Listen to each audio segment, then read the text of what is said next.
with those phase boots. And they have the level 6 on Mushi now, so that Death Ward's going to give them even more. Coming in onto Ice here, he will get off the stun, but there's too much damage for him. He's trying to run away, but GH and Mind Control with that movement speed the Wisp gives, chasing him down, and the Centaur will drop. Oh, and now Death Ward inside. Oh, he hook shots out towards Mushi there. And now the extra damage coming in from Jabs, so they'll be able to finish off Mind Control, and GH going down as well. Jabs is just kind of, well, he's doing very well this game on this Meepo. Yeah, picks up the blink and gets involved in 4 kills straight away. But when you're playing the Meepo, you really want to be far ahead of the enemy cores because of how quickly you farm the jungle. And he's only 300 gold ahead of the PL at the moment, who's, you know, doing a pretty good job himself if it was Matumbaman. Well, considering the start which the PL had to this game, I'm not really surprised. I think it's forgivable that Jabs hasn't gotten this far ahead yet. And also he did die in that middle lane to the Kunkka once or twice. Yeah, very true. Witch Doctor, though, looks like he's in a bit of a precarious position up in this top lane, just hanging out, seeing if somebody tries to push the lane in. And Kuro does reveal himself, so Mushi might look to try and turn here on top of the Chikiro. Here we go. Stalking through the trees, wants to catch himself a dragon. There is some other liquid heroes within touching distance, though, so I think, although Mineski don't see this, they probably know roughly where they are. Jabs gets an invis as well, building that Hex next. Going straight into the Hex, I like that a lot, but Liquid looks like they're going to be going for the Roshan. Yeah, and they have the Liquid Fire and the Dual Breath to reduce the attack speed of Roche as well, which helps. And obviously all these illusions from PL, since they don't die to the Roche anymore a few patches ago. Oh, Moon walks in, but immediately the damage from Matumbaman coming out. There's the Overload, and they're trying to bring it down. Moon, will they be able to do it? No, they can't quite, and the tree gets brought down as well. And Ice being hunted down in the middle of this team fight. He's not got any mana left because of this Diffusal Blade, so he's just going to have to die, unfortunately. And now they get one more as well. Matumbaman jumping out the back to join in with this kill onto Mushi on the support. Very weird to see.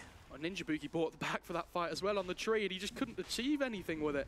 Yeah, and back into the Roche we go for Liquid, and feels like there's nothing they can do on Mineski now with the Death Prophet dead. Yeah, Jab's just trying to get away right now, and with the blink and the poof, he will be able to do so. Very close there, though.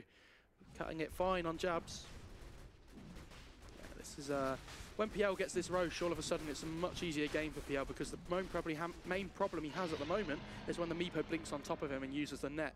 And all of a sudden now the Meepo burst damage doesn't really matter too much anymore because he can just revive, probably turn around and kill the Meepo as well. He's just going to farm away at some Ancients right now, getting towards that side of the Vice as quickly as possible, but Matumbaman does pull ahead in the net worth, which is not where the Meepo wants to be.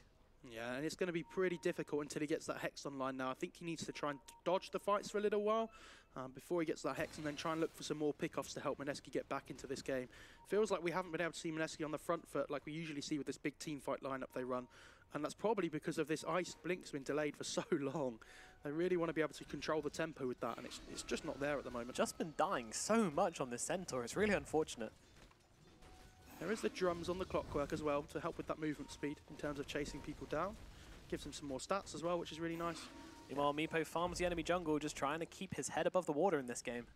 And GH actually bottles up a regen rune as well, which is going to be really handy in these fights. Try and keep somebody alive. Probably somebody who gets gone on by the Meepo, I would imagine.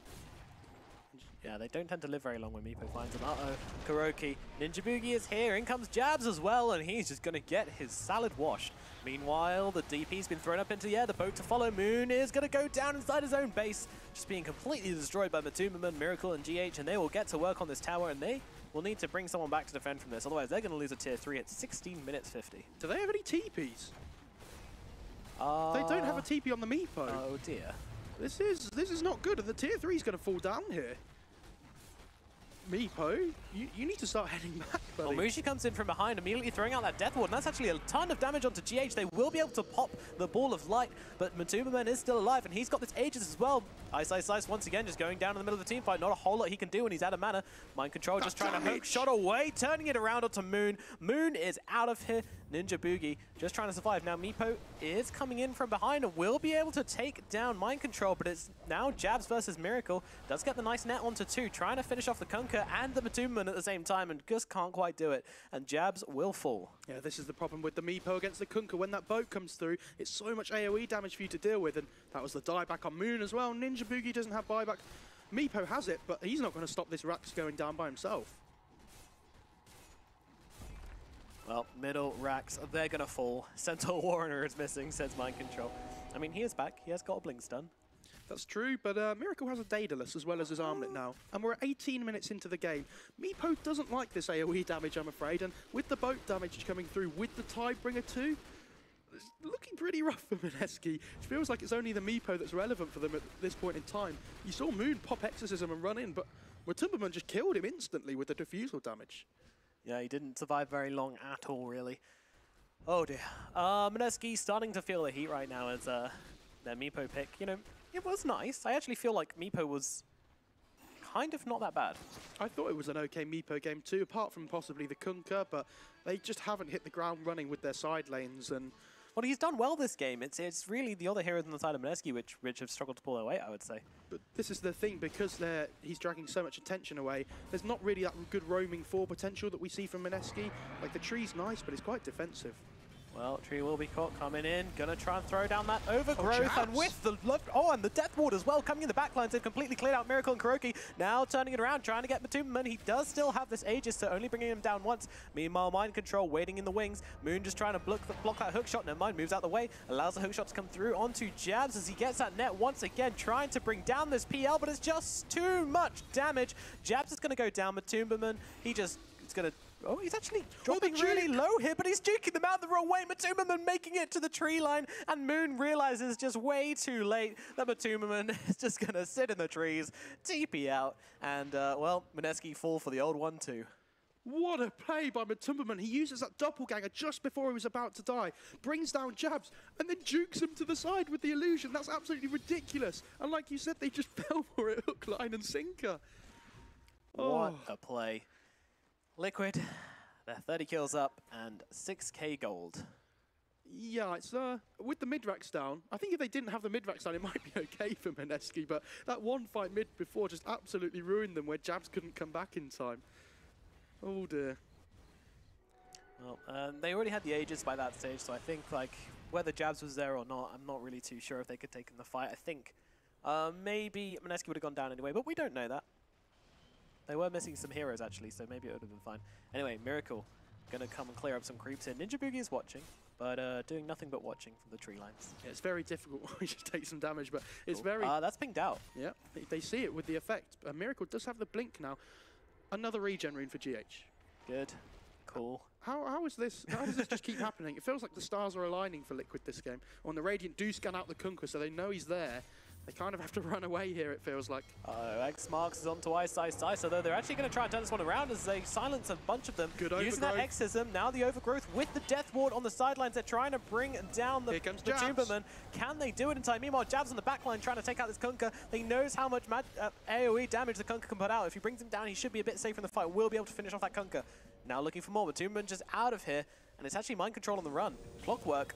Can't really escape here. Yeah, good cogs, though. Maybe he can, actually. Maybe he can. Jabs with the net. It doesn't quite land. And Mind Control, he is going to get out of this one. And that's the movement speed for the drums and the phase boots there. Just about gets himself out. Those ghosts were stroking the back of his neck the entire time, but didn't quite manage to get inside him, unfortunately. So Jabs with the Hex now as well. We've seen it the last couple of team fights is really helping them lock down this Kunkka. They're doing well, but I feel like they're really going to struggle in this late game still with the PL unless they can just throw everything down to just get him. Kill him somehow, because he escapes every time at the moment. Doomman just farming up, farming and farming and farming. He is still ahead of the Meepo, but I like what Jabs is doing in these fights. You know, he's getting in the back lines, he's taking out that Kunkka. But Liquid, you know, they've been caught twice by this now, with the Kunkka being taken out really early on, and then they've got no AoE to deal with this Meepo. So I'm thinking they might be thinking of maybe reworking their team fights a bit, protecting Miracle a little bit more. Matumbaman does have the heart now as well, so he's going to be a lot tankier and quite happy to sit on the front line and tank more damage. And the other big thing is Moon, on the Death Prophet just picked up the Blink Dagger, which is not a usual second item that we see. We tend to see it further on into the item build-up, I would say. We'd like to see Death Prophets usually try and pick up some tank items. So yeah, Aeon Disc or something like that, but nope, going for the Blink. Going for the initiation and going for the get in their face kind of build. But I like it. Yeah, I think he's tried to follow up from the overgrowth as well. So exactly when Ice blinks in and when Ninja Boogie uses the overgrowth, they can kind of follow it up with this exorcism damage. Oh, and they got the meteor on the tree. Oh, good. Full on memes. I like Full this game. committal. I love it, Mineski. I mean, it's good AoE damage as well. They don't have a great way of dealing with the overgrowth at the moment. It is a good item on tree, like, you know, as fun as it can be. It's actually a very good item on that hero. Many things work with it. Center ulti is popped, and now they find the hook shot, so I think Mushi goes down in the back here. That's fine. Yeah, that's okay. I think although he has been outputting so much damage in the fights. Yeah. If you look at these liquid wards though on the map, they are relentless. They're just closing down on Mineski so much. They've got so much vision in this bot area. There's kind of like a little semicircle coming out with the liquid wards. And it looks like they are chasing someone down to the side. So Matumberman and GH. The duo, they've been together most of this game, to be honest. Like the two heroes hanging out, helping each other out, holding each other's hand, quite literally with that tether. And Miracle farms out bottom, but quite an unusual combination, the PL and the Wisp. You know, you don't see it very often. One of the big reasons for that is because Wisp actually reveals the correct Phantom Lancer just by tethering to him. But it's still it's not the easiest thing to work out if you're Mineski. Of course, he's always got the doppelganger and everything else, and I think the survivability it gives them is more valuable than the confusion you can create without it. But it's going to be a smoke into the Roshan pit for Mineski right now, as Jabs will jump in as well. I think Liquid realised though. Yeah, there's a flare. And they are straight on their way. Mind control, he's got the hook shot available. They are going to use it to initiate. Naturally gets one of the Meepos with correct target. Immediately Scyther-vicing him up though, trying to get the damage out. Meanwhile, Mushi on the back line just trying to do some damage. But look at this boat coming in, everybody.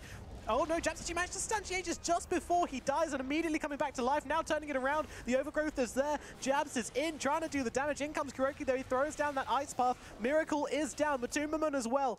Mineski are somehow winning this fight as a stomp comes through onto the Jakiro, and oh my god, it's an ultra kill for Moon. How did they turn that Roshan fight around? GH goes down as well, but whatever. Jesus, that was just crazy. Oh my god, what a team fight from Mineski. They finally get the exorcism damage off because Moon just isn't focused down at all with all the units and all the confusion going on the pit. I think they just tried to burst down the Meepo as quickly as they could. And when did Roche die? How did Jabs pick it up that quickly? I think he was dead, but it picked up the Aegis.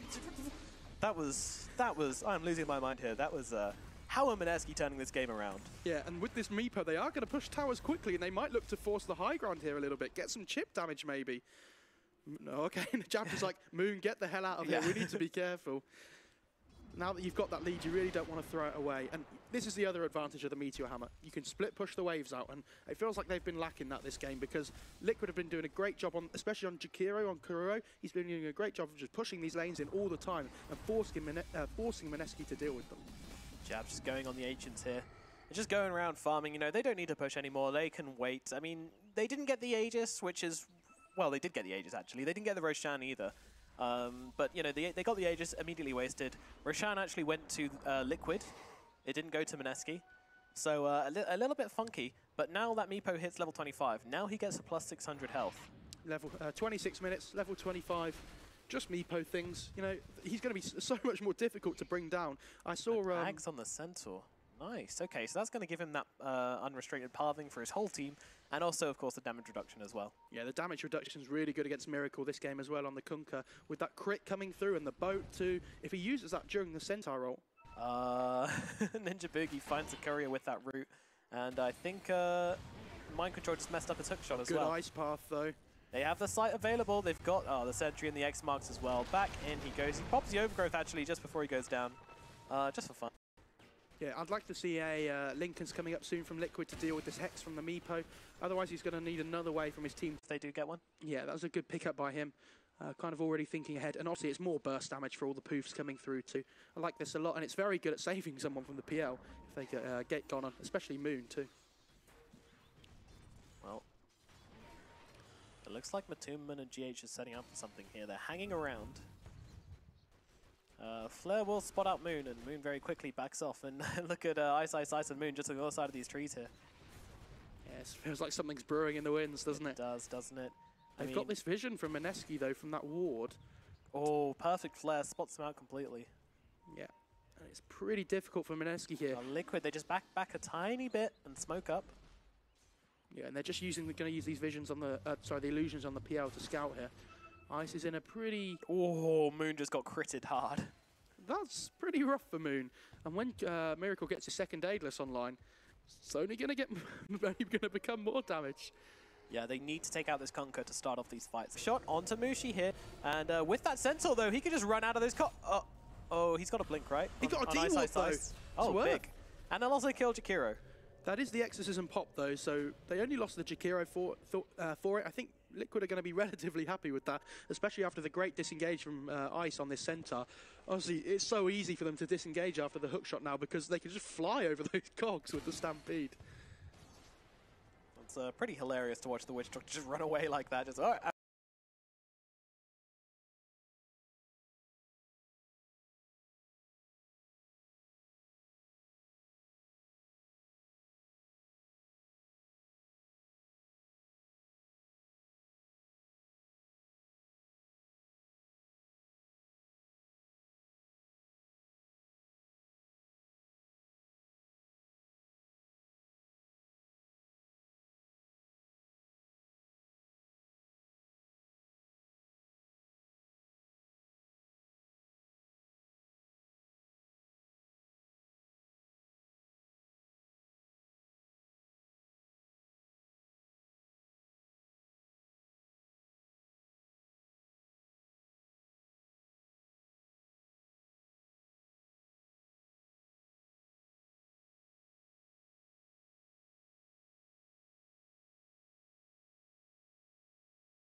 looks like Mineski just want out. They're not really interested. And they find the hook shot on to the... they actually popped the ulti, but they got the Ice Path off in time. And I think Mushi will go down all the same.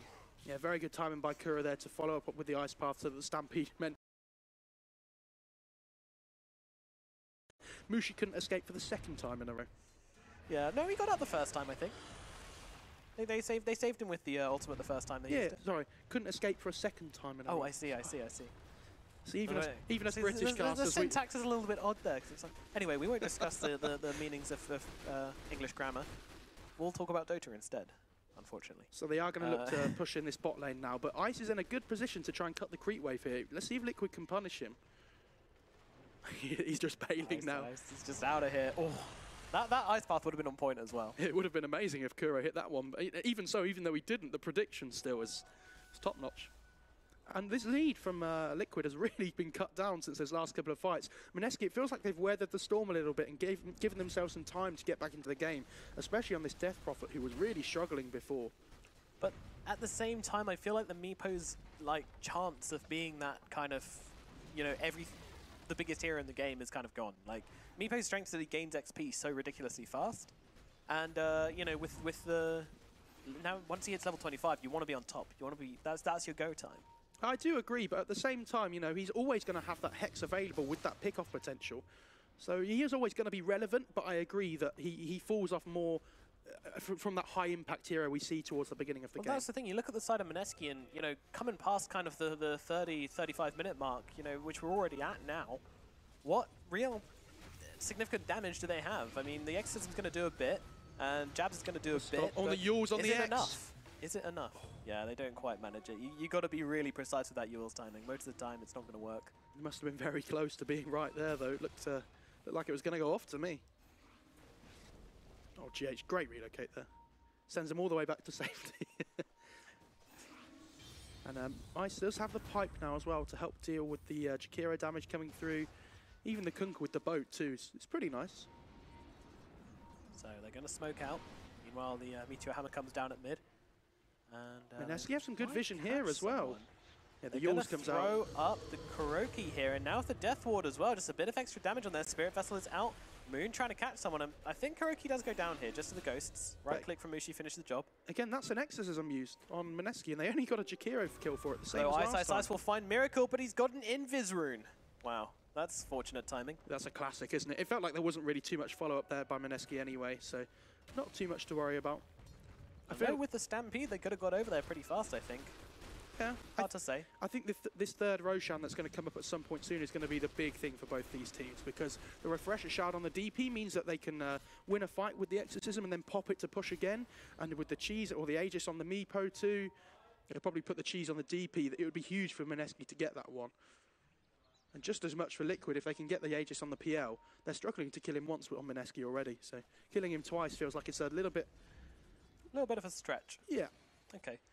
Well, Miracle, he's got this double Daedalus now, jumping in, killing creeps, getting stuff done left, right, and center. But Liquid, you know, they're just kind of rallying behind these two cores they have, and Mushi just getting caught out big time at the top lane. Not too sure what he's doing this far forwards. I guess just shoving waves, maybe trying to get a cheeky deep ward down. Sometimes you do die putting down those deep wards. It's sometimes worth it. I don't think he actually got the ward down on this occasion, so... But there you go. I think he was just trying to push the lane out as well. Probably, yeah, shove the wave. GH and Mind Control hanging out. Oh, they decided to give the rune to Mind Control despite GH having a bottle. Yeah, you really want... Clock doesn't farm very well, does he? So whenever he has the chance to get gold, he's not gonna say no, I think. Certainly, certainly. And it is Liquid grouping up around top. They're actually going onto the tree here. Ninja Boogie's trying to get that overgrowth off. Will be successful, but what does it matter? That's Mind Control. It's able to take him out all the same with the help of the Timberman. Yeah, and how long is it till the Roshan's up now? Because that's the big question for me. I'm sure after that tree kill, they would have loved to have got it. Looking about 30 seconds. It's going to be very soon. Uh-oh. Oh, Miracle, though. Get a big kill on Miracle at the bottom lane as Moon and Jabs get to work. That is a huge kill. That's massive for them. Maybe they can contest Roche, but they need to get over there quickly because Roshan is spawning very, very soon, and Liquid are just waiting for it. They are literally sitting in the Roshan pit and waiting for it to spawn. Oh no, the bot lane again! GH goes down! GH goes down, and Mineski can keep pushing if they want. They've got this defensive ward up to their side as well. Ice gonna find Jakiro. Meanwhile, Roche is under attack by Timberman. Just dropping his items on ice to try and stop the TP from the Jakiro. It was a nice attempt. They need to get over to the Roshan pit fast. How much health is the Roshan? It's very low. They're getting close. There. I don't think they're going to get Jabs is coming in, though. He's going to net and he's going to see. Is he interested? You know he is. You know he is. He's jumping into the Roche pit. He is going now, and who's going to get it? It's actually Matumbaman who gets the Aegis this time, but Roche does go down to the Meepo. Matumbaman just fighting it up with Jabs and that one Meepo in the middle, getting very low and does get brought down by Matumbaman. And now they can just go crazy inside this Roche pit without the threat. The Death Ward doing actually a lot of work, and Moon, he's actually clearing up with these ghosts. Meepo buys back as well, so he might come back in here, but Moon's in trouble. Moon is in a lot of trouble as they are chasing him down and trying to take him out of this fight. He's just trying to get away. Where can he go, though? The ghosts, they need to come back soon, but they still got such a long time, and he gets brought down as well. Did Matumbaman even lose the Aegis? He did not. And with that heart regen coming through, he's going to go back to 100%, and looks like Liquid here, they're going to be in a pretty favourable position to try and get their second set of racks. Moon does have buyback, but without Exorcism, there's not the same fight potential. There's not even that much point. So with the Meepo but you know, he's back at least, so maybe he can do something. Yeah. I think Miracle's going to... I think this is Liquid's game now. I don't really see how Mineski can stop the Aegis push. I mean, they're going to need a really, really big team fight. Really, really big. Yeah, so here we go. They're running up to the high ground. With this butterfly and the PL and the Aegis, he's just so difficult for them to deal with. Yeah, Meepo's thinking about trying some kind of split push, or whether he should just get back, not really sure. Could be quite a nice bait, actually, if you bring the other Meepos in from base. And this living armor is annoying for the PL to deal with, but the illusions can clip it away at it too, so it doesn't take too long to get through. Ice, he's being taken down. He's going down quick, and with the Diffusal Blade as well, they were actually just able to finish off with the hit from the Kunkka. He does buy back on ice though. Moon's up in 5 seconds, so Liquid need to be a little bit careful here. Meanwhile, Meepo going at the base on the other side of the map. They have taken the tier 3, and I think they will clear off after that. Meanwhile, Meepo up at the dire side. Yeah, oh, they didn't quite finish the tier 3 off, unfortunately. I'm sure he would have loved to have tried to get that split push going, but it's pretty difficult.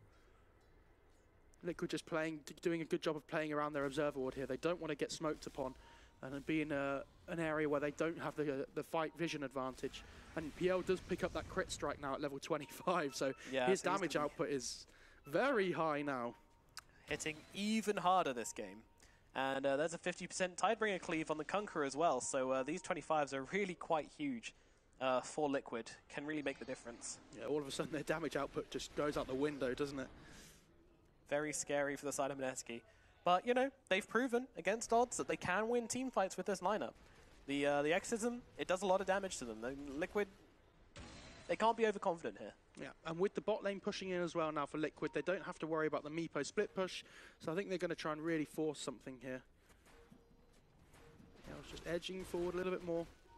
And with this Aegis, I think he's going to be quite happy to just possibly just even send his illusions up to the high ground to try and do a bit of the pushing for him. Yeah, they're not going to live long enough. Here we go. Miracle is coming in now from the back line, so they're probably just trying to wait for him before they really commit. Oh, good man to dodge on the cask, though. Yeah. You see Jabs just hiding all the rest of his meepos on the side. Well, Malediction is used. Oh my god, Mushi. He just got critted by illusions and died. That's very unfortunate. No, surely it was a Kunkka. Yeah, it was off the Kunkka. Yeah, it was off the creep. Okay. Phew. Oh, I was thinking, like, what is happening? And they have to keep Matumbaman down here, or his heart regen. Yeah, look, his heart regen's just kicking in again. He's back to full health. Yeah, no time at all for that. And onto the second Rax, and what can they do? What can Mineski do? It's very difficult for them to take a fight, isn't it? You see Jabs in the backline really not wanting to go in. It's very difficult to use this burst damage effectively when the PL has the Aegis. And Kunkka even has the Lincolns now as well to be able to try and survive that Hex. Oh, they smoke up, but there's two heroes right behind him. And Moon immediately pops the ultimate, pops the Shivas, goes straight in on this one. Now comes the ultimate from Jabs. They just run across the high ground, trying to find the Kunkka, but in the main side of the fight, Moon gets taken down. Buys back immediately, getting straight in, has no exorcism anymore, but what does it matter? Meanwhile, Ninja Boogie in the tree lines gets a nice overgrowth up, which is going to mean he lives a little bit longer. I think he's completely trapped there, I'm not too sure. Meanwhile, Meepo on the top side of the fight as well is trying to fight it out against Moon. He's trying to find anyone, but there comes a crit from Kunkka, and Mushi gets brought down very quickly by Matumbaman. Ice trying to get away, will just be successful. The cogs don't quite come in, but they've lost their Meepo, and I think that is game. Yeah, without the buyback on the Meepo. I don't think this is going to be a very happy ending for Mineski. I think not, as well as they get started on the tier 4s. Moon, though, he goes in. Yeah, Moon's ready. Moon's ready. I mean, what else can you do in this situation? Moon's going to go down to the ship, to Matumbaman, to PL. Ice jumps into the pit, and GG is called.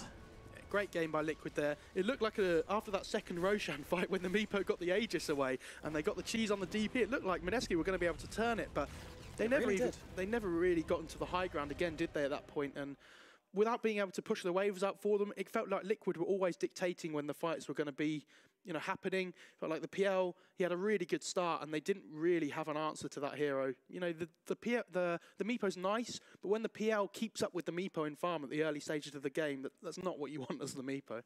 Just tell me, how much of a difference did that Treant minus 2 second tree respawn time talent make to this game?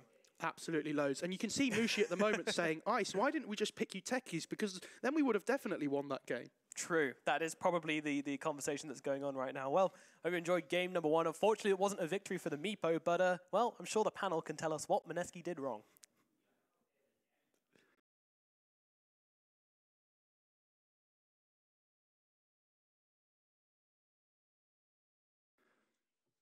That's a good question.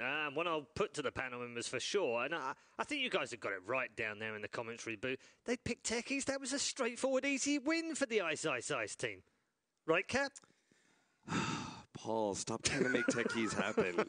Dude, have you never watched a techies game in your life? Yes. Watching techies games is like the way absolutely the worst. No, this is how it works, all right? Let me explain it to you, right? Okay. You remember those times back in 2015 when techies got played at TI and you think, those were good times. Techies in the captain's mode, it made it exciting, the crowd reacted to it, and then it absolutely sucked. And then you're there like, oh, that's why we don't have techies. Yeah, let's forget it. We just need to get it out of our system. That's all we need right now. I need Ice to play it. So we just need to embrace that nostalgia. Right, just embrace it now, play it. Ice plays it now, and then I'm good. And then we can all just go back to normal captain's mode. Same kind of nostalgia that you have for rotary phones and horseback riding before vehicles. And steam engines, and vinyl records, and black and white TVs. Just need to get it out of your system. I've still got all those things, by the way, at home. You know, the casters asked, what did Mineski do wrong? Yeah, and that was the better question. I thought at first it was just the fact that they picked the Meepo into a Kunkka. The Kunkka was really good against the Meepo. No, not at all. But Gods, do you agree with that? I think I feel like the Kunkka just counters Meepo too much. Yeah, Kunkka counters Meepo. I think the other really big thing they did wrong draft-wise, giving GH IO. That's a big mistake normally for any team. Watching him play IO, I'm very quickly reminded, like, this is why everyone bans IO against Liquid. He's that good on the hero. He just wins all the lanes for them. He's got such great early game presence, such great game sense to make the clutch plays in the mid to late game to save his teammates. Yeah, I don't think I'm going to give him. And their lineup is supposed to be pretty good versus Wisp lineups, right? They have Paralyzing Cast to be able to bounce around. They have an AoE Entangle coming out from the Train Protector and AoE Silence from the Death Prophet. And then Meepo and Centaur are both just good AoE, like, burst down heroes. So it's hard for Wisp to be able to play out that game. But GH still performed very admirably. Oh, yeah, he was fantastic. It was hard to get to the IO, I think, with their lamp. You've got Stampede and Meepo with Blink, but the IO just doesn't feel like any hero gets to IO because of how far back you can play. I think this whole idea of, you know, pick a hero who's going to hunt down IO in the backlines, Dota's not that simple. As much as Kaya tells you Dota's simple to play, there's one or two things to do. Doesn't it? Yeah, Heroes it plays itself. The reality is, like, even like you pick a Weaver or a Clinks or something, you know, you try hunt down that IO, he's going to be in the trees. He's going to be positioned such that he has a sentry there ready for you to come in, and then you die because you just ran an invis and get blown up. So there's so much more to it that it's just, the only way to play around it is to bait out the relocate, perhaps, go in a hero and just accept they're likely not going to die. I felt like the only fights that they really won where they countered the Wisp was where Centaur initiated first, and then the Wisp had to come in to be able to save somebody, and then Meepo made his big jump and managed to catch the Wisp. So I think that happened once or twice. Yeah. We saw it all throughout the game. Like, there was early on when Meepo first had his Blink, they ganked this Kunkka mid, 3 full-man gank in mid. He gets the Ghost Ship off, which is going to keep him alive a bit longer, but he's still likely going to die to the Meepo because he's getting chained instead. But then Io shows up, and boom, there's suddenly heal in there as well. The Io with Kunkka is just an incredible amount of sustain. I guess, as well as being fun, these throwaway games are kind of important to Liquid in testing things like that out. Yeah, they're learning experience. I think other teams learned a lot about Liquid from this game as far as the IO goes. They learned what they already knew, so I don't think it's Liquid like reinforced. Yeah, I think if anything, Liquid maybe should have lost this game, so more teams give them IO. Be like, oh, you know, we forgot how to play IO. GH, go and have a bad game on IO on purpose. That would have been the next level mind game. Next level mind Make your IO look beatable. Yeah. But they did the opposite. Let people pick it. Let them pick it during the playoffs. It would have been a huge win for Mineski if they had, like, if you can actually pick Meepo, beat Liquid with it, one of the best teams at this tournament, then it's probably, at that point, every other team who faces up against Mineski is going to be a little scared. Got to have a shout out for Matumba Man as well. 17-18 with 43k damage. Poor Mushi being compared to him. He's like, I'm a witch doctor, guys. Cut me some slack. Come on. Terrible KDA for a one position. Mushi, what's going on? 5-13-13. What are they doing running a one position witch doctor? Yeah, Absolutely garbage. You know, like they have the false 9 in football. Do you know about the false 9 now? It's like a pretend striker, but it's not really a striker, but then it becomes a striker. He's like the false 1. He's not really a 1, but he kind of is a 1. Moon, on the other hand, 3-9-14. 30k damage on that one. Reasonable game on the DP, I guess. And Miracle just kind of exactly what you expect from him, except he did have quite a few deaths on that Kunkka. More than he does on other heroes, it has to be said. 9-7-28 for Mind Control. 3-12-22 for the Iceman. On the Centaur. What did you make of that, by the way? Centaur doesn't look like a very good hero. It doesn't, does it? I mean, if he can't make it work, no one can. It's the laning phase is too difficult. You don't provide enough like other tools besides just your team fight potential and burst. And then the only other highlight of Centaur is his Aghanim Scepter. And not even that was able to save the game there. So 3-10-33 for our man GH. Overwhelmingly the MVP for game number 1.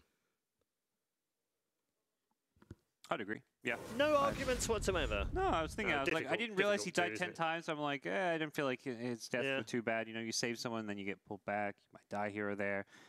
Yeah, felt like he probably is the MVP that game. Yep. Standard Kuro game.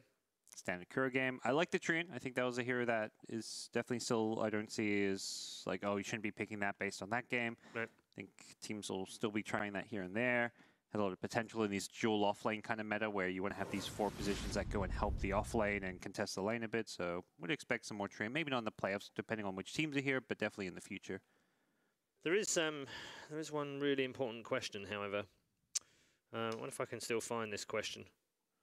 It was actually you were asking the tough questions on Twitter, yes, weren't you? Trying to get the hard statistical analysis and breakdown. Yes. For what? Would you like to explain to the viewers? So Ice. Yep. Offlaner loves to taunt, and we got to figure out, is he better on heroes that taunt or do not taunt?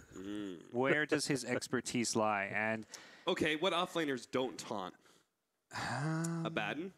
Okay. Baden doesn't have a taunt. Yep. There's a bigger list that do these days, I guess. Yeah, there is. Yeah, do you want me to make this a little bit easier for you, and then you can discuss whether you think it's right or wrong? Okay. This is thanks to Ben Steenhausen, a.k.a. Follow Knoxville on Twitter. Don't follow him, though. Don't follow him, though. I don't. No one does.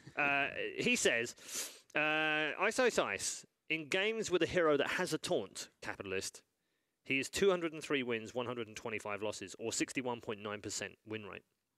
However, in games with a hero that doesn't have a taunt, he's 648 against 358, a win ratio of 64.4%. He's better on heroes that don't taunt. Stop taunting, Ice! That's what we get out of that. That's correct, isn't it? I presume that...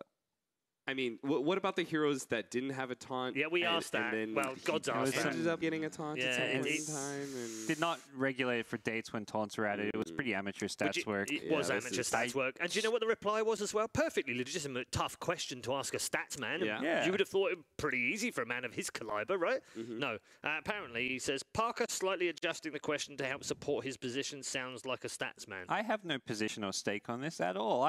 Next time I will go to a real stats man. Nahaz. Yeah, absolutely. Give me your number. I'm going to hit you up. None of this Knoxville rubbish. It really shouldn't go to the public like that with questions. Yeah, you always get some shoddy answers. Random Redditors. So. Yeah. Random Twitterinos. Not good. Not good. Thanks, Benno. Good one. Those are the tough questions out of the way, Cap. The next question is what did Liquid do game 2? Did they finally lighten up a little bit and just have some fun? I've sent Kuro a message. I've told him, there's 5 heroes left. You've got a chance now. Play one now and lose one. Then play it again. That's 2 more off your list. Leaves you 3. I just want to know why you have Kuro's number. Tweet. Okay. Obviously, message, not number.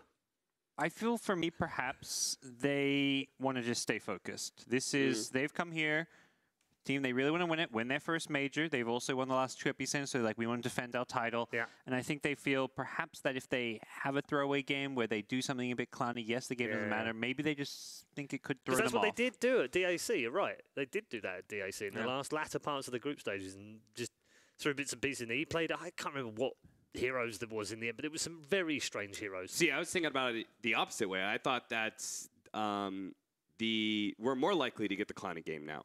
Because the fact that... Because they're one up and this one actually it's like Liquid come into it, they're like, all right, we want to win this series. Yeah. We win the first game. And that doesn't really matter so much if you lose the second game, because then you just get more time to play. You get a third game under your belt. So I think it's perhaps more likely we see something questionable out of Liquid. I like that, but I think they definitely want to win the series. I think it's like this. We don't want to drop a series. We don't mind dropping a game here or there, but let's try and stay undefeated in terms of our opponents' matchups go. So the 5 that he played recently, that he hadn't played before, include Weaver, Timbersaw, Dragon Knight, an OD, and a PL. Those are all played in the last month. Yep. Helps you got to play a tournament played them before. as Miracles, as stand-in for Miracle in the carrier role. Yeah, absolutely. Yeah, he also has a couple of other one-game records. Bloodseeker, he's played once back in 2015, would you believe? Centaur Warrior back in 2014, and get this one, Death Prophet. He last played the Death Prophet on the 6th of June 2012. That's 6 years ago. Not bad. That's crazy. You don't see those sort of records in there. Spectre also, 1 game on it in 2013 and 1 game on Puck in 2014 as well. So 110 heroes played, 5 remaining. Bristleback, Broodmother, Meepo, Templar Assassin is the one we missed earlier, and Underlord. 3 of those are pretty viable right now. Yeah, absolutely. I think it's very possible that we end up seeing one of these heroes. Other than that, what do you want to see from Mineski? Apart from techies, obviously, I know you're dying to see that, Cap. Not pick a hero that's already pre-countered. Yeah. I don't think they're going to approach the next game seriously either, though. I think they're kind of just happy to kind of relax, chill. Yeah. They're 4th place regardless. You have Mushi playing support, so... I guess theoretically they want to see if Meepo's a viable hero. That's kind of what I mentioned to Cap. I think you maybe have this here in your mind, like you've got one of the better Meepo players out there, even though he's your support. Let's see if this could be a viable cheese pick. Right. And test it in a pro game, because otherwise you're only playing it in pubs. Maybe you pick it in a scrim, but then you might piss off your opponents and they don't want to scrim you because you're picking Meepo. So, yeah, I don't know. I think we'll see Mineski saying a bit weird again, and just not really care. It's about not like game. Liquid can disconnect, is it? After they see the draft, like screw that, I'm playing a Meepo. Yeah, you can't leave the game, so they've got to play it. Anything funkier for Liquid, do you think? And I'm not talking about Clowny now. I'm talking about, is there anything else they want to test here? Because we've seen other teams testing. For instance, the Windrunner now is pretty much, I think everyone knows what it does. Everyone knows what the Morphling does now. I think it's been played an awful lot more. There's not that many outside of that. I mean, I know Carl's been saying the Fury and the Earthshaker should be seen more, and they have. But we've not necessarily seen Liquid experiment that much yet. What heroes haven't been picked? At this tournament. What are the heroes you're asking? And recent patch, what was buffed a lot that was considered bad? I'm trying to think. Let's see. Alchemist, Animage, Batrider, Bloodseeker. Bloodseeker. Yeah. I would like to see the viability of Bloodseeker tested. A Drow Ranger strat. Yep. Necrophos. What was the old Drow Windrunner strats, weren't there? It was Na'Vi running them, and even VP actually running them in the past. Yeah, get yourself a Drow Ranger, Wind Ranger, Vengeful Spirit. Oh, like it. A Puck for the offlane, perhaps? Whoa. Puck for the offlane. Very fighty. Or a Pugna. Like Mind that. control Pugna. I think we're on What's your all-time favourite 5, then? If you had to pick a 5, in a period of time over the... not 5 positions. 5 heroes, yeah. Who's your... Or even 3 together, if you've got a 3 together that you really love playing. Earthshaker, really like Clockwork, Pangolier, Rubik, and either... We'll say Phoenix. Okay. Oh, interesting. There you go. Mine would have to be the, Chen push strats of 2012. This was, the go-to Aussie strat that the TI2 team went for. It was, Chen, DK, Pudge? No, Pudge, where does that come from? It was Chen. You're just teasing in some pushes because you also like Visage. Well, we're playing for the same reason, right? So we would play on 200, 300 ping. So you had to go with ease of execution. Ease of execution. Nothing super skill hard, mechanical. No Pudge. Exactly. So you want to be 5-man deathball down the lane. It was Chen, DK. Did you guys ever Huskar? That's a pretty lag-free hero, where you just R-button and right-click a bunch. You just kind of run at the enemy. There'll be a Witch Doctor support. Carry would just be some pushing carry. Lycan, that sounds good. And then offlane, whatever, teamfight hero, something that buys mech and all that Darkseer, Right. Yeah, done. Interesting. Mine is actually Jakiro, Enigma, Windrunner, Drow, Medusa. It's disgusting. Shouldn't work, doesn't work. Those are pretty boring heroes. No, they're not boring. They're fun to play. That's the point. They're fun to play and go in. When they scale, they're just absurd. Drow Ranger and Dusa literally AFK right-clickers the entire time. I think Wind Ranger is definitely more exciting of a hero now that Focus Fire was changed up. But I'm liking it. I liked it in the Empire series that we saw earlier. Yeah, utilised again. Another CIS team picking it out. Allows these mid plays to be a bit flashier again. Doesn't it? Ooh, I know a hero I want to see. Undying. All right, I tweeted about this hero a couple days ago. I am convinced that this hero is being underrepresented because it did receive a very large buff from the strength change. Right? If you think about the way that Decay works, the stronger the strength attribute is, it both buffs Undying himself, being able to steal strength and being a strength hero, and it also buffs him against strength heroes, where Decay is more effective against them. So now, compared to, you're stealing something like an extra 18 health for every Decay, and you're also taking away magic resistance, which means the rest of your spells are doing more. It also means you're taking away HP regen percentage and giving it to yourself, which makes you more viable for the laning phase as well. It's just a problem, the fact that he just doesn't stun. Stuns are OP in Dota. Yeah. Being able to hit a hero and he can't do anything is kind of an OP concept. In the game that does, then maybe it's okay. Pick Undying against Wisp. Pick techies.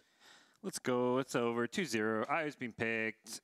Are you surprised they let that go through again? Or is this another test for Mineski going, hey, everyone in the world that ever lets IO through, we're going to try and beat it? I think it's, let's just keep on trying. You know, let's give Liquid IO again and again and try bash our head against the wall again and again and see if that 5th bash on the wall is going to be the one that finally makes a crack. Well, they've stolen Kuro's hero, so now Kuro has no excuse but to play the bristle. I do kind of like it a little bit more, though, this opening against the Wisp. First of all, it's a lot of AoE magic damage. I feel like Jakiro is like, at least you can get an Ice Path out, and the Wisp will sometimes, like, tether into the Ice Path. It's very rare. We saw in that last game, he was always waiting to tether in, so it's not like Paralyzing Cast is really going to help you much outside of the laning phase. Stopping relocate, IO plays since gotten so good that it's not a thing because you can just tether at such the very last like 0.1 seconds and instantly relocate it out. So I don't think you can game plan around that. But like you say, you're going to get heroes that have just more nuke damage, more control. We'll see if that works for them. Yeah, better to just win team fights overall. And then if you have a hero that matches up against the relocate into a fight, like that always helps, and that's. You know, you've got 2 line stuns here, basically, which is pretty value. I feel like the aggressive relocates in only really happen for like a gank. It doesn't really seem to happen in a team fight scenario. So it's only one of those. It only works if it's like you baited them in to go for a relocate gank, right? And you're like, surprise. Yep. This hero wasn't alone. So bans, Gyro Pengo, typical Mineski picks, Viper Tide. I think Mineski took like 2 seconds on each of those bans. I don't think they really thought those through that much. No, they're not bad bans, but I mean, Matu Viper, he plays it here and there.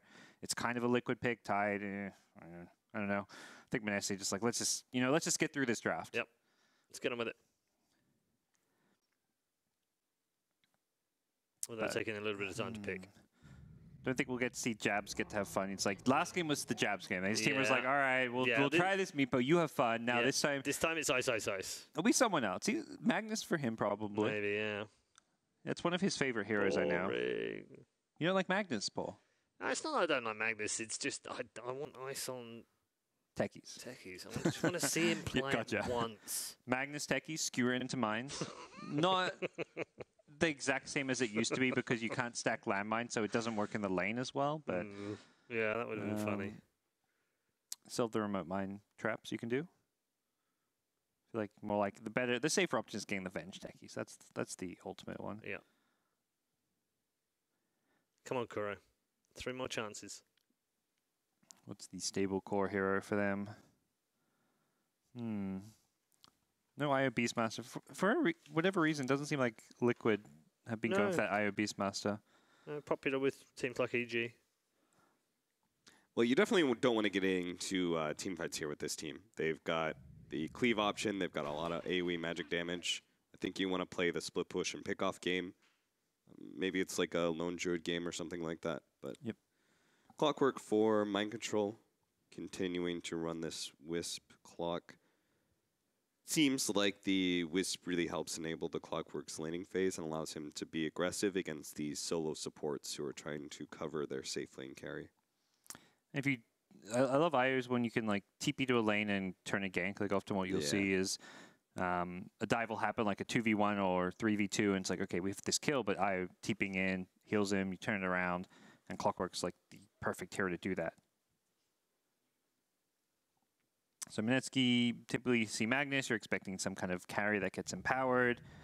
We'll see what that might be. It's probably not so much the DK, but more coming out of their safe lane. DK just seems to be the stable mid pick, and then they'll get some kind of last pick carry to benefit from Magnus. Yeah, if you already have like the guaranteed better team fight, then you need to follow up with some pushing power typically, right? Yeah. You don't want to just only be a fighting team. Because you've got to take those objectives. If your opponents can just dodge fights, then it's like, well, we're going to do that. Yeah. And you don't push, so it doesn't matter. We're not going to get punished for dodging these fights. And I would say Dragon Knight's probably one of the cores that comes online fastest when it comes to taking the first tier 1 towers. Yep. So what do Liquid want? Ninja Boogie's such a jolly dude. Yeah, every time. Liquid have nothing to push lanes with, so... Imagine if you went out on a night out with GH and Ninja Boogie. GH, Ninja Boogie, Mind Control. It's like all the teddy bears of Dota 2, you know?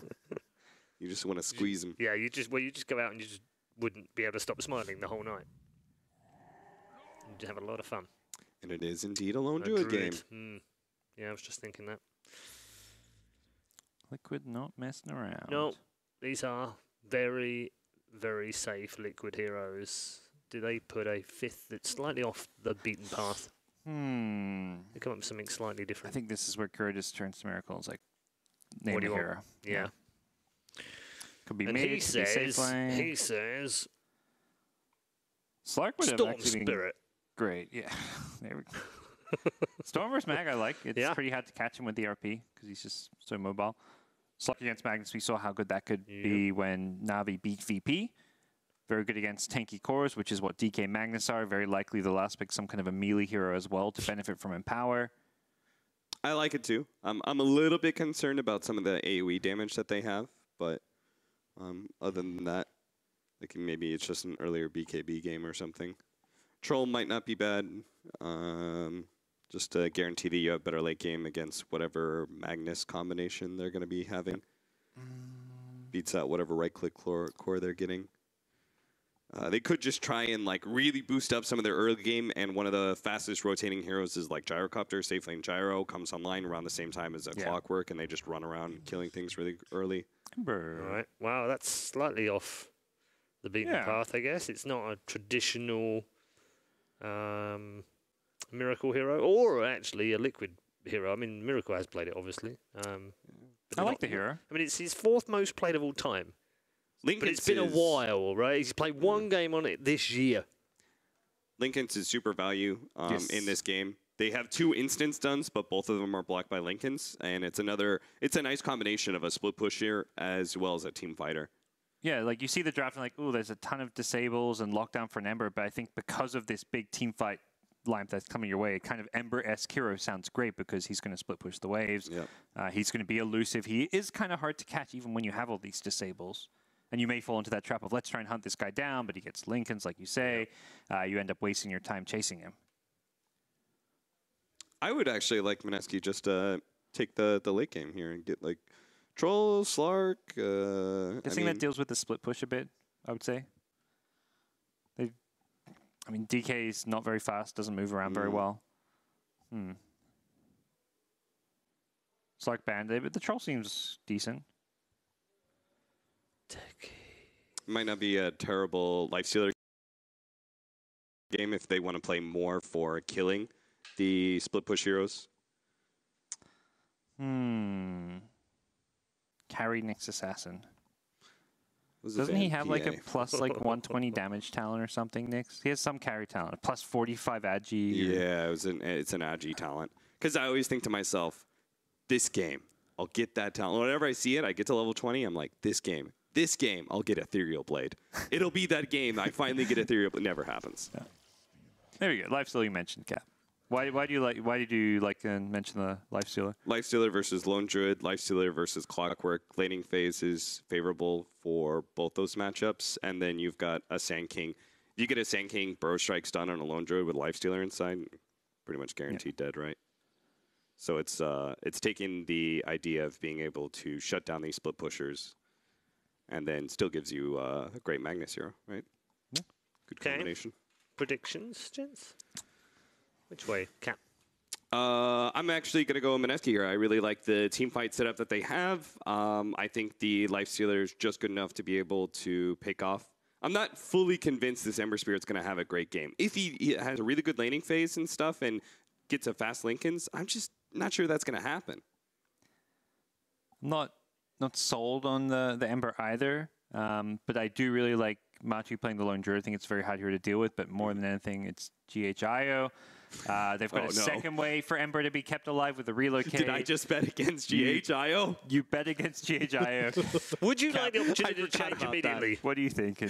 I'll go back to Liquid. Liquid. Suddenly it all becomes clearer, doesn't it? You just need some light in a ball and everything becomes bright again. And they figured themselves out. They're both going for Liquid. Let's head back to the commentary team for game number 2. Thank you very much. Yep, game number 2 coming up, and it looks like Mineski are going back to the books. Yeah, I much prefer their draft this time round. They've got lots of different ways of taking fight, lots of lockdown, and especially with this relocate coming in from the Wisp, they've got loads of different ways to take out those people coming in. So really looking forward to Mineski's draft. Obviously, Magnus on Ice. That's going to be exciting to watch. He's going for that Helm of Dom build last patch. I wonder if he goes for it again. We shall see. With using that in power with a lifestealer is going to be pretty nice to help him farm up as well. And yeah, always nice to see some possible big plays coming out from Ice this game. As he does like to be that kind of flashy sort of playmaking here. And of course, the hero has a taunt. Absolutely. So basically already lost. There you go. Yeah. He pulls it off already. Yeah, just distracting himself from the gameplay, really. But KuroKy turns around, just harassing him some more. I mean, so what kind of lanes are we looking at here? Where's the action going to be? Tell me that. I think with the Wisp Clock in the off lane together, I think Jakira's a pretty good tanky support in these dual lane situations. But if it does get on, if the clock does get on top of the Jakiro early on, it is pretty easy to bring down with a couple of levels in battery assault. So need to be careful on your positioning there with Ninja Boogie. And Ice is just still taunting away. With Jabs possibly coming around from the back, they could look to do something, but it looks like Jabs is just going to try and sneak the other in for himself. Although there is a Ember Spirit coming for this rune as well, so it won't be the easiest. We'll have to get the Burst Strike if he wants to go for this. And will get it and grabs himself the rune. And actually, Ice gets the rune at bottom as well. So it's going to be 4 runes going to Mineski. Yeah, Ice getting... Nice start for them. Ice dropping pretty low there, though. But you know, bounty rune's always nice. 200 gold split between your whole team. It's pretty good. Can't say no, can you? Meanwhile, the creep block coming in from the Clockwork. No surprises there. Best way to do it now. Yeah, I'm surprised GH... the shards, I think. I'm surprised GH just started off in this bot lane because I don't think Ember's going to have too hard of a time against this mag. Mind control.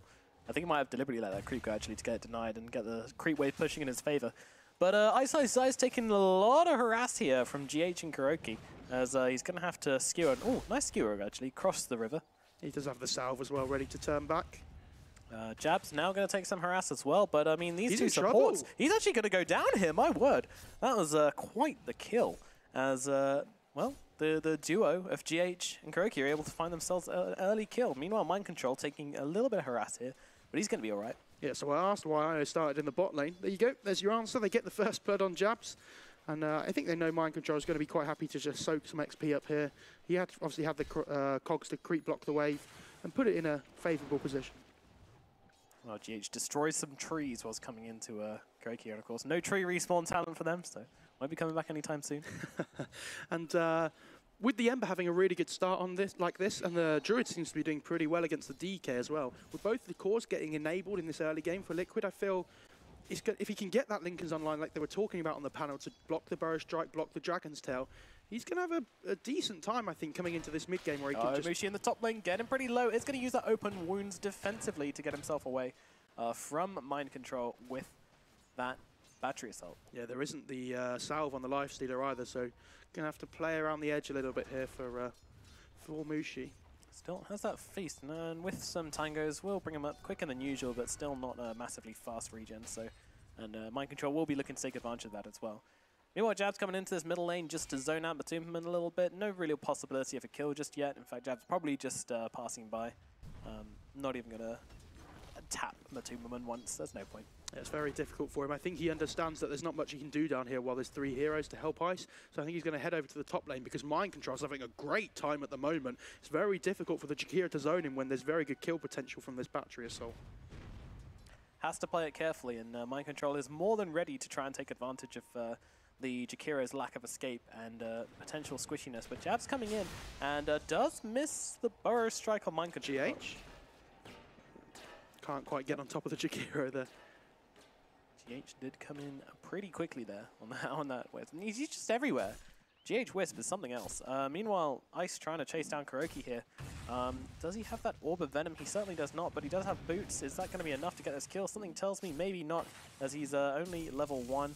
And now KuroKy just throws down that kinetic field and going to force Ice away. He tries to hide. He tries to hide, but it doesn't quite work. Yeah, if he'd have got the level 2 there on the mag, KuroKy might have been in a bit more trouble, but still level 1 on the Magnus, unfortunately. Yeah, Ninja Boogie going to fall in the top lane, though, as Mind Control is able to take him down. This battery assault doing so much work, but in comes Jabs, and the link is broken, but GH straight back in. Yeah, Jabs is still level 1, 3.5 minutes into the game, only halfway to level 2, and he's really struggling to try and find his way back into this game and see. He's not really affecting any of the lanes at the moment, it feels like, because Mind Control's had such a good start, and there was nothing he could do at the bottom. Into the middle lane we go as Moon starts to feel a bit of pressure from Matumbaman. Of course, you know, the Lone Druid is very good at CSing, but Ninja Baby's going to go down at top.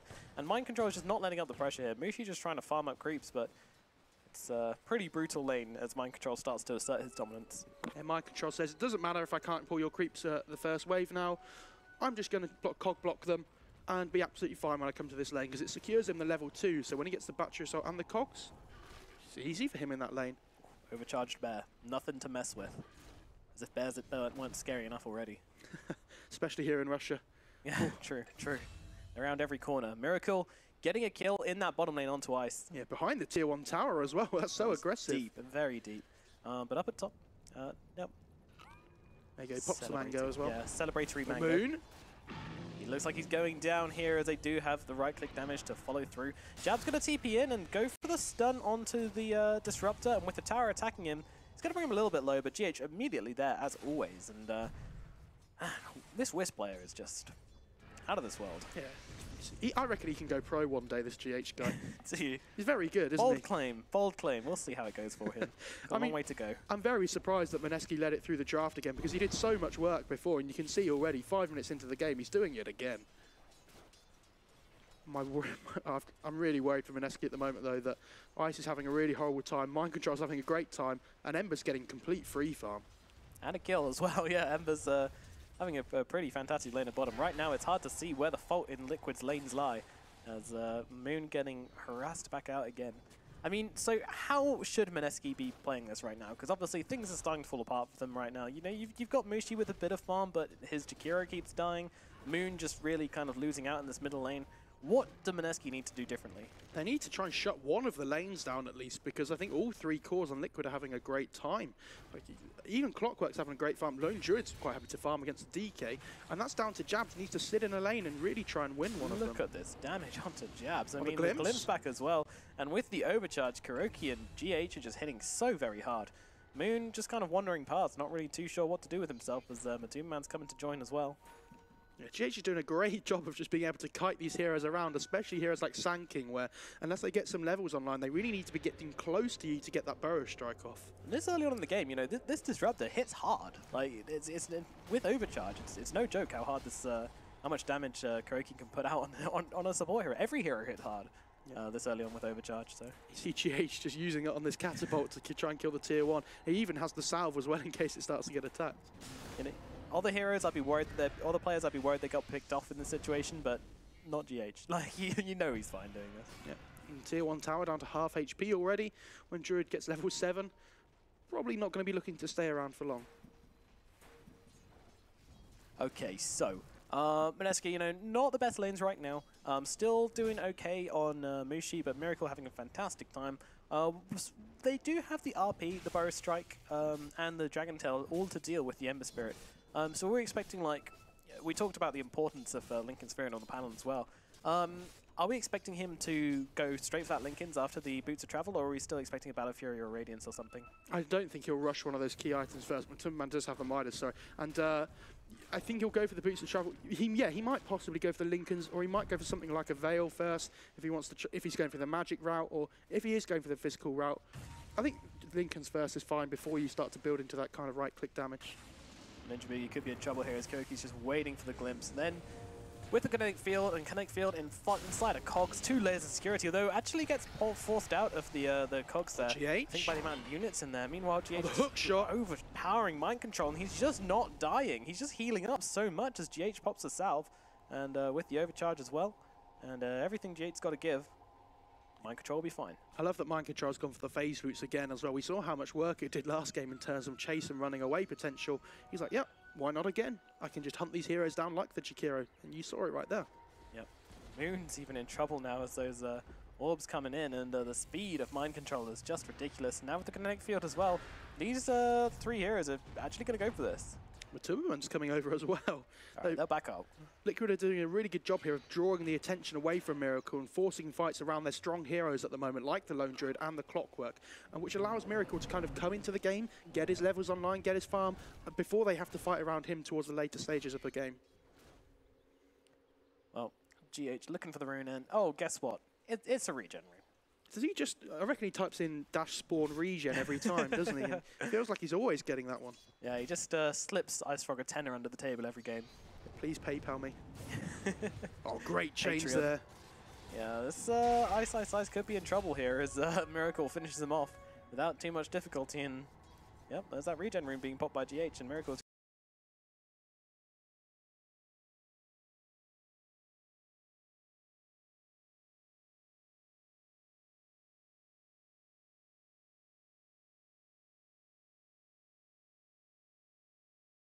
going to go right back up in the regen rune. He actually sits exactly on health and mana and doesn't really go up or down at all. So you don't think of this Ember as being one of those heroes that can push the tier 1 this early, but with the regen rune, with all these creeps under the tower, Ice is going to have to push them away very quickly. Jab just coming around the side though. Oh, he actually gets his regen cancelled. Nice with the RP cancelled. He still has the salve though on the Wisp as well, so he's going to be absolutely fine. Uh-oh. Not sure if it was trying to cancel on... let's move on, shall we? Ember is going on top of the Sand King as well, but DK the in the mid gets lane. the root on the DK. DK could be in serious trouble here. There's no real way out of this situation for him, so he's just going to have to go down under his towers, mind control on Batum and deal with him. Meanwhile, Jabs on the offlane gets taken down as well by Miracle and the gang. Yeah, we did see the start of that kill, but the DK kill is such a big thing for Liquid. Moon's the real tempo controller on the side of Mineski, and if he has a bad start, I don't think this lifesteal is going to do enough. Ninja Boogie glimpsed into a whole world of hurt. Miracle's coming in as well. He wants a part of this kill, and he gets it. Dominating already at 10 minutes on Miracle, and the game's only going to get easier for him. Jumping forwards, finding Mushi. Mushi should have that rage available, so he'll be ready to purge off those searing chains, but uses it to TP out, actually. The root? And with the root, it's not there. He gets away. I mean, Mushi would have been screaming there if he'd have first hit root on the bear. But again, Liquid just group up. So would we. They know they're very strong at the moment, so they can just group up around this bear, who takes towers very easily at this point in time. Yep, he's got the destroy skill on the bear, so of course talents go down pretty control. quickly. I feel like this may be more Ice in trouble here. Yeah, mind control positions himself perfectly to get brought back, and they're going to go in with the trolls, and Ice just, hey, let's get some farm. Why not? And Kroki, I think he just hit the level 6 there on the Disruptor. Obviously, Ice was probably trying to deny himself there, but obviously a bit tricky with 2 heroes attacking you. And Thunderbolt and Rocket. No, what's it called? Battery Assault. Battery Assault. I keep forgetting this one. What is wrong with me? Oh, the bears might be in trouble here, though. Yeah, this bear's dead. I mean... Okay, they get 300 gold for the lifestealer, you know. That's going to bring him close to his armlet. Yeah, you talked about the skewer on the mag, by the way. I want to say it was really good positioning by mind control to make sure he got in front of that skewer, so the mag had to take him with him. Yeah, of course, Ice was trying to do it at a very odd angle, which you wouldn't expect. And, well, yeah, mind control is ready. With this fast Midas on the Druid as well, with the tower gold as well that they've received, 3,000 gold already in the banks, and he's going to be getting a very quick Radiance for the bear. Yeah, the Midas Radiance is nothing to mess around with, as he's just going to accelerate his farm massively into this game. Mind control, did they spot him there with the DK? I'm not sure they did.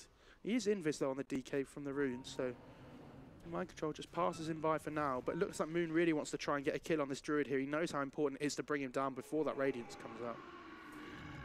Easier said than done. Yeah, especially there is 4 heroes down here though for Mineski. Moon's blocking Matuma, and he suddenly realizes that Matuma's going to know something's up, so he has to go slightly earlier than anticipated. And Ice has no mana for RP right now, as in comes the Ember Spirit with the triple spirits, and will find 2 kills for his team. Glimpsing back, Ice, he's going to be brought into this as well, despite his best efforts, and he's also going to be brought down. Oh dear me, Liquid. They're really starting to peel Mineski's bananas this game. Yeah, they're doing a great job of being around the map at all the right places at the right time. I think Matumban, like you said, saw that there was a block going on, and he said to his team, like, guys, there's going to be a fight down here happening now. And with that ward behind the tower that Liquid had, it just allowed them to be in exactly the right place at the right time. And this is another tier 1 going down for Mineski. And Mushi, he's got his armlet, but by the time he's got his armlet, his team have died 15 times. Yeah, they're yet to get a kill on the scoreboard. Could it be the perfect game? Well, let's hope so, because Liquid look like they can do a good job so far. I mean, who's really realistically going to die? The Disruptor, right? He's the only target.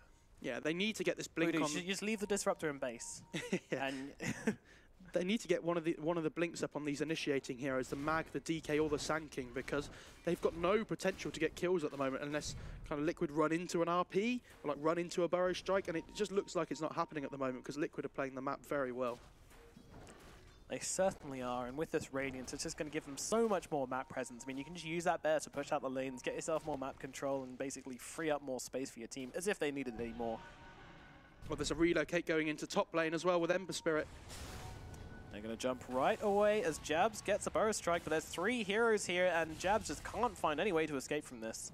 Yeah, and that's the power. Yep, straight into the Linken's for Miracle. Yeah, that's the power of the relocate as well. You get the setup with the chains on the Ember Spirit, and then there's nothing you can do after that because you're stuck there for 2.5 seconds. I think it is. Maybe, no, 3 seconds, sorry.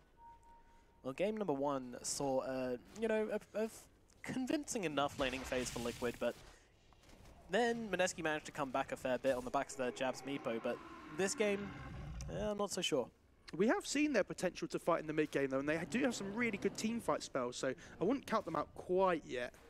I mean, they're major champions, the most recent major champions nonetheless, so there's no possible way you can count them out. They're actually going to try and go on this Wisp, but there's the tether right good back, RP. But it's a good RP onto 2 and a bear, and they will be able to take down GH. First kill on the board. Now comes in the Spirits, so it's a lot of damage, and they'll be able to take down Ice Ice Ice. Meanwhile, Mind Control under tower. Is he going to go down? I think he might, but the Lifesteal is going to go down in return.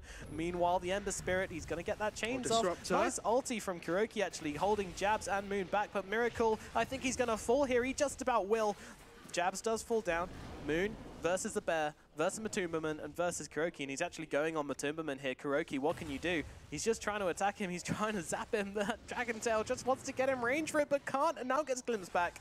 Torture for Moon now, as he has to fight off versus this bear, but there's so much damage coming in from GH and Kuroki, and in comes Matumbaman once again with that roar, just being a little bit rude. Just comes out to his face, roars at him, gets the kill, and now him and his bear will get out on absolutely no health. Yeah, and there's a team wipe by Liquid again onto Mineski, but you see that was a really good job by them to get on top of the Wisp straight away, because he's the main medic of that team, keeping people, heroes alive all the time, and although they do bring him down, the Clockwork just did so much damage to the Lifestealer, keeping him under the tower, meaning he couldn't get to the rest of his team, and Matumbaman is so tanky on this bear at the moment, and that was without the Radiance. What were we saying before the fight? Like, they needed to bring down Matumbaman. Of course, GH, you don't win the fight if you don't take down GH. That's the important thing. Then you really, really want to take down that Lone Druid, just because he was so close to his Radiance timing. That's actually, I think, why they were trying to take a fight, to fight before the Radiance. And unfortunately, the Lone Druid was one of the 2 heroes which survived the entire thing. Yeah, they can't be scared to take fights still, even when they are behind like this. They're 9k gold in 16 minutes behind. And oh no, Mind Control with the relocate will find Jabs. Relocate coming in quickly. Matumbaman's here as well. He's got that bear. The Radiance means there's definitely no blink, as if there was any chance anyway. Meanwhile, there is actually a route up onto the Lifestealer. Miracle on very low health, just playing around here. And Lifestealer's just going to get a taxi out of here. They do have the hook shot though, but bottom lane, they're going on to Moon. There's just action all over the map. Liquid unrelenting in their pressure, and they're actually going to find a kill onto Moon here, it looks like. Yes, they will, but in come Mushi, in come Ice Ice Ice. It's a great RP onto 3. 1 hits Kuroki from that low health position.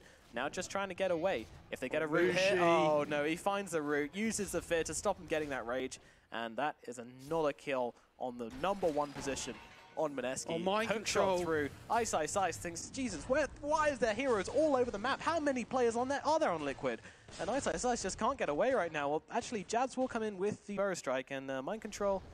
Here comes he's Miracle. Not alone, though. Miracle is ready, and he's just going to jump straight away, finish off that kill on Ice Ice Ice. Cogs actually blocked them off, but they kill Jabs anyway. The Sand King was channeling up the Epicenter that got cancelled by the Cogs, and now Liquid just pushed the bot lane with the overcharged bear. How do you stop them? They're all over the place right now. Liquid have, they've got their business hats on, don't they? Yeah, everybody thought this game wasn't going to be taken seriously, but Liquid, they wanted this unbeaten record in the group stage. Certainly do. I mean, I think they want a unbeaten record throughout the entire tournament, to be honest with you. And the way they're playing right now, well, it could well be a reality. I would like to see some more Deep Observer wards, though, from Liquid to really take advantage of this. They could just go for the Roche, though, and try a fight around there for their next objective. If you get that Aegis on the, probably Miracle, might even put it on Matumbaman, but to me, it doesn't look like Matumbaman's dying at the moment. That's the thing, Mineski, they are slightly reliant on their cooldowns. They've got no RP, they've got no Epicenter, they've got no Infest, they don't even have a Dragon form. And yet, like, Liquid just did so much damage to them as well, so Liquid may just want to fight again. He could be in trouble. Open wounds. Ice Path a bit off the mark, but they do find the Burrow Strike, and they will bring down the Disruptor. Yep. 5th kill for Mineski. No ultimates committed there either, so they're quite happy with that one. Miracle is just farming away in this top lane though, and it looks like he's going for the blink after the Lincolns and following it up with the Maelstroms. Yeah, so we did see that the other day on the Ember.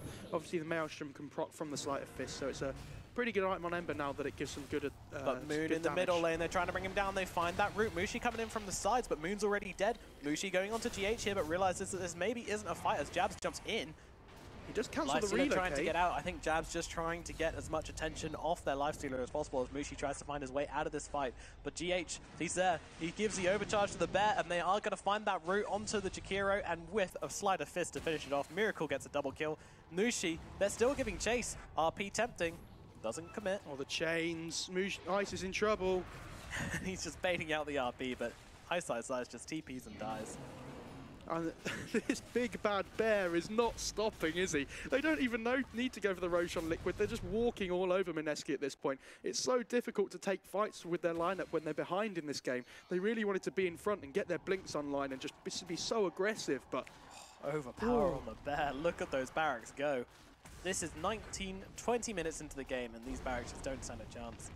I don't think they got the barracks quite as early as last game, but it's still a decent timing. Stun out to the bear. Matumbaman being jumped on here. Oh, look at those cogs. Just defends Matumbaman. Oh, the route onto Sand King as well. Oh, now the Macropire tries to defend from something here. But he's just going to go down as Miracle dives in deep. And meanwhile, it's the Lifestealer caught inside that static field. It's a nice RP onto 2 and a bear.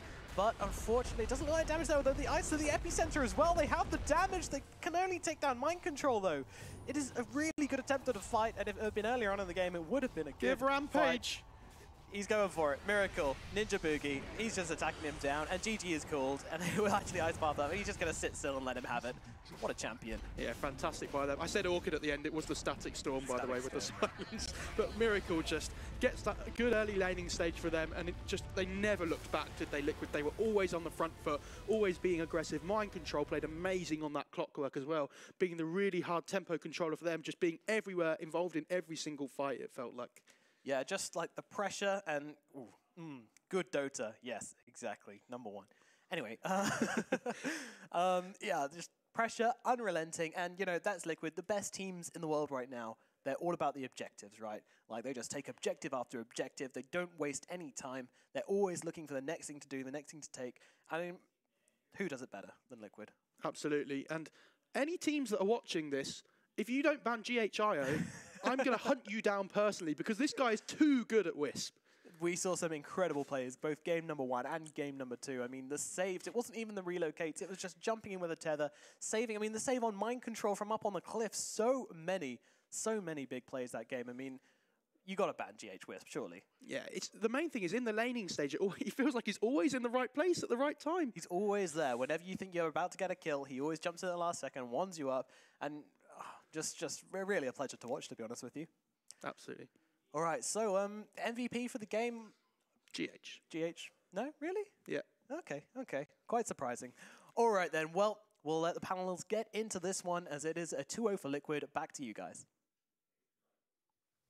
Yes, thank you very much. The fastest game of Epicenter XL out of the 70 matches we've already had. That one, 20 minutes and 48 seconds. Liquid not messing around when it comes to a game that means absolutely nothing to either team. Although, I guess from our 2 panel members, it's taught other teams something. Yep. One thing. GHIO. I mean, let's get into this cap. GHIO. IO, you can't beat it. Yeah, it was a nice try, Mineski. Yeah. Like, maybe if we could break the IO, it would take something big out of Liquid's hero pool when we face up against them, if they face up against them later. Could end up playing them again. Yeah. But that didn't happen. Nah. They learned their lesson. Fastest game of the tournament. Thank God. God's brought me to my sense there. Yeah, you were lucky. I kind of liked Mineski's draft. Yeah, I was like, this isn't so bad. It feels like it's come online pretty quickly, as long as your laning phase doesn't go terrible. Well, it's a GH Wisp, so your laning phase is always going to go terribly. He literally just won all 3 of the lanes. Single-handed. Bottom lane, first blood, really shuts down that duo, gives Mind Control a couple of kills there on the supports, then goes mid with the help of Kuro. They end up killing the Dragon Knight. Like, this is all within the first, 5-8 minutes of the game. He just gets them so many kills, and then if you have that kind of lead, it's pretty hard to throw it away, I think. Just heard some disturbing news in my ear. Oh. You know, in the other game that we could have been covering right now. Yes, newbie versus OG. Yeah, that there's some things on the line for. Jerex just picked techies. Oh, thank God we're not casting that. We've got this series that you were hyped up to watch, Cap. Absolutely. Yeah. There's this really close one really good game in this series. Didn't end up happening. I think they call that, what's that called? Sod's Law, I think it's called. Sod's? Yeah, Sod's Law. Murphy's Law. Yeah, I think you've probably heard of it. Oh, okay, Murphy's Law, yeah. Same sort of thing. Same sort of thing. Okay. Well, yeah, this was a stomp. Yeah, really. Not much more to say, really. Nope. Just enjoy the highlights if you're a Liquid fan. Yep, watch how GH plays IO in the first 10 minutes of the game, active between all lanes. Great when you have a draft that can enable him to get kills in multiple lanes, get first blood bottom. IO with a clockwork, a lot of kill potential. Mid lane with an Ember, he's got a lot of damage output. The bottom lane is probably the lowest kill potential lane until Bear gets 5, but he's already won the other lanes. And he comes bot, Bear's 5, more kills, snowball, snowball, snowball. And then you give Miracle a snowballing hero that has a strong lane thanks to the Wisp, and he's just going to go all over the game. So I think Wisp had something like he was part of 20 out of 28 of kills, and Miracle was, I think, a part of like 14. He was around half of the kills as well. Yep. So those two just kind of went around the map and killed everyone from Mineski. And Mineski, their lineup is great for team fights. You know, around 20, 25 minutes, they're going to look pretty good. But when the game is already over by 20 minutes with a 20k gold lead, well... Yeah, I was actually going to point out the fact that the gold advantage was actually larger than the time. It's not something you see every day. No. Yeah. That one hit the spot. I like how that was in the highlights. Spot on, yes. The highlights seemed longer than the actual game. Yeah. 37-6, final score between these two, or 38-6, depending on whether you want to use deaths or kills. A ton of damage by Team Liquid, and just, 10,000 healing is absurd, and almost all of that was GH. And that's that, really. Not much more to say, gents. Nope. Dominant performance. Are you surprised that they didn't experiment a little bit more, Liquid? Or did you just feel like they were in that... they just want to keep focusing? I was a little bit surprised. I thought they would do something. Yeah, me too. This game, too. Thought they would do a bit more. They don't get much chance to practice IO in competitive tournaments, so maybe they're just like, well, we got to practice IO because it's finally left in the pool. Maybe that's the mentality. Like... Don't know. I mean, it just seems odd that they would play that, knowing full well that they're probably not going to get to play. I mean, when you win in 20 minutes with a 21k gold lead, is anyone else going to let you get that through the first phase bans, let alone through seconds? I think everyone knows it anyways, and Liquid probably feels like, it's no big secret that GH is the IO player. Yeah. And they got some, they're not the most picked Miracle heroes in the world, right? True. Like Kunkka, it's true. Been Kunkka's been a relevant hero recently. Yeah. And Ember Spirit, I would say almost just this tournament has really only been relevant. So I think he got to be able to get a little bit more experience on those two. Doesn't look wild. Brush it off. But at the same time, a tiny bit of Can experimentation. I still play Ember Spirit as Miracle? Oh, that's right. I'm the best player in the world. Yeah, of course I can. You can. And indeed he can. Don't see many of those games either. Triple Ice with 0 kills in this game. Those are not common at all. And indeed Jabs not having a particularly good game on the Sand King either. That's an understatement, isn't it? 0 and 12. Yep. With 2 assists. Likewise on the other side, 2-1-26 from your man GH. There wasn't a single, I think, shining point of Mineski this game. Lost every lane. No, it was a tough game for everyone. No one stood up. No one is really going to when you lose all 3 lanes. Everyone's hoping, okay, everyone's basically every core is like saying, can you guys create some space for me so I can catch up? And well, you kind of 3 cores trying to catch up. So, GG. Yep. Tough game, tough set of stats all the way through. For Mineski, they'll be happy to move on, I think, and get out of this group stage. It's been a bit miserable, but at least they've qualified. Yep. And that's their goal, wasn't it? Coming off the back of a major win, big expectations from us and the fans and everyone else. They themselves said, we've been on vacation. We've had some time out. We haven't really checked the patch out. This is a bit of a warm-up for us. We know it's a big tournament and we're not taking it lightly, but don't expect too much from us. And that's kind of the story you get from them. They finished 4th in their group and they're through, and that's probably okay. I hope they put in the work on their break day, though, because they need to review the replays, maybe study some of the teams that are doing well, study like a team like OG, who before this tournament did not look incredible and has actually gone the distance here. They're in game 3 right now against Newbie, but what's their score right now? They're 4-1, 3-1, 3-1. OG 3-1. So yeah, they could end up 4-1. Yeah, and then they'll be through. Yeah, no problem. I think there's a lot to learn drafting wise from OG. So. Okay, well, we're going to take a break. That was a bit of a damp squib as far as we were concerned, and in terms of enjoyment levels, unless, of course, you're a Team Liquid player or a fan or a manager or any part of the organisation, and when presumably you absolutely loved that last match. A good 2-0 win finishes off a perfect group stage for Team Liquid. They end the groups 5-0, and we'll see them in the upper bracket of the main event itself. Likewise for Mineski, though, no bad thing for them. They might have lost in double quick time, but we'll also see them in the playoffs, albeit in the lower bracket. We're going to take a break right now, and next up we've got the battle for time in Group B, because Na'Vi go head-to-head with Pain. Both still have a shot at the playoffs. We'll see you soon.